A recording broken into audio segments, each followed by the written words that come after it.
been how long? Shit, like 8 months? Yeah. 8? I heard January, it's October, 8, 9 months? Yeah, it's been a minute. I'm very excited. Yeah, I'm very excited. What, minutes limit early on? You got to ease your way in. You know where I'm coming from, so I'm ready for whatever. That's how I prepare my summer. So whatever Fitch need from me, I give it to him. What's the rehab like? Rehab's been good, man. It's been just a process. Just locking into it and believing in it. You know, even when you feel like you're good,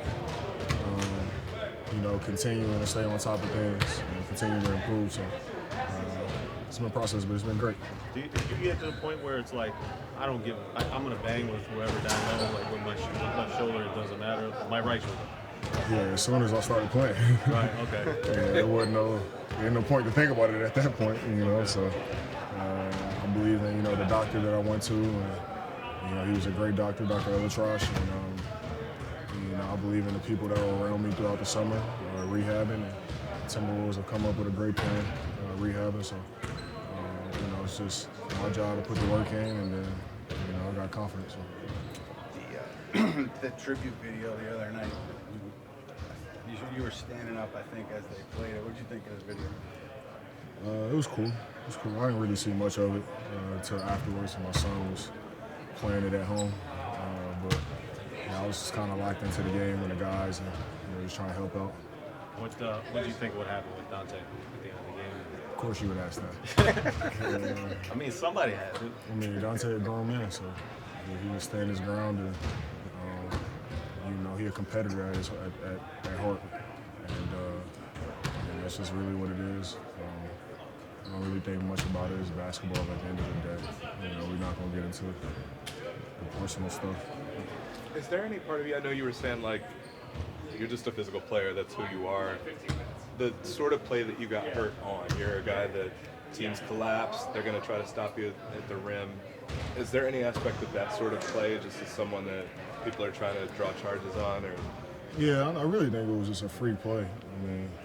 It was a blocking foul. Yeah. You know what I mean? So he just kind of took me out. To make you by accident. No, hell no. I'm going to continue to attack the basket as long as I can. So, I ain't worried about it. You mentioned being locked in, watching that game. A little more intense than a normal preseason game, is that fair to say? Probably, yeah. Probably. I was into it. I usually don't even be into it like that from the bench, but I was into it. That's just our team and who we are. Like, we bring that type of energy every day in practice around each other. That's just kind of like who we are. You know what I mean? So we got a lot of improvement to make, a lot of stuff to get better at, but Deuce is locked in, so I'm excited to get out there now. Is Dante a good finisher around the rim? Hey, from what I know, like the back cuts and all that stuff, man, my man got bounced. So, yeah, he lob threat. Are you lighter? Am I lighter, like weight-wise? Yeah. A lot? Probably like 10 pounds or so. Was that done on purpose? Like, what was the reasoning behind doing that?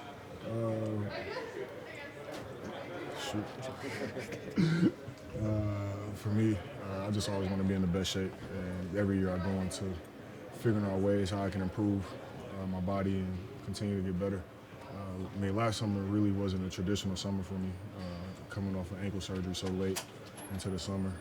So, I was rehabbing most of my summer and couldn't really do anything lower body-wise as far as conditioning or anything like that. So, learning from that and coming into the season maybe a little bit heavier than I wanted to or than I'm normally used to, and having to kind of like work my way into shape at the beginning of the year. Just learning from that and knowing that I was going into surgery this summer, I kind of want to be on top of things and, figure out how to adjust around that. So everything's a learning experience. Did you know, when we saw you at the school groundbreaking, did you have any idea at that point? Or Nope. Was that, to go through that, that made it harder in it? What? To see these kids, have the whole front office there, have the coach there, and then like 2 days later be traded. You got to ask them, man. I just did my part, showed up, gave back. I've been working with that school for years, and you know, I didn't even know that they were coming. To be honest, you know, it was just for me a thing that you know I was excited to give back. I mean, to honor Earl, a legend, and just continue to work with the school. So, you know, the other stuff I can't really answer for because I don't make those calls. Do you still working with the school? Yeah, I am. Yep. Julius, when you got to New Orleans, where were you at just in terms of mentally for the state of your career at that point in time? When you were Hungry, man. Hungry. Trying to go get it. Yeah, it was just my mentality. Hungry, no excuses by any means necessary. So, Finch was saying that, you know, at that point in a young player's career, sometimes it takes them, you know, maybe a little convincing to buy into a system where they're going to be playmaking and giving the ball up. Yep. Kind of what was it about maybe the relationship that you built with him early on that you trusted that, hey, this is going to be beneficial for me maybe in ways that are different from what I had before? It was a learning process, and to be honest, like Finch, up until that point, gave me the most freedom I ever had in my career. So I was really just playing to my natural abilities and being put in positions to, you know, play to my strengths. So, I mean, how I've always learned and grew to play the game of basketball was pass first and making the right play. And then, you know, that just kind of opened up my scoring even more because I was given so many opportunities within what we were doing. With the way that year played out with AD kind of leaving town, did it almost play out as almost like a blessing in disguise for you in your career and what you guys were able to do just for yourselves and the development of your career? Yeah, I mean, I love playing with Ed. I mean, I learned so much from him. He taught me a lot. You know, so I was extremely blessed to have that opportunity. I carried a lot of the stuff that I learned from him with me in my career.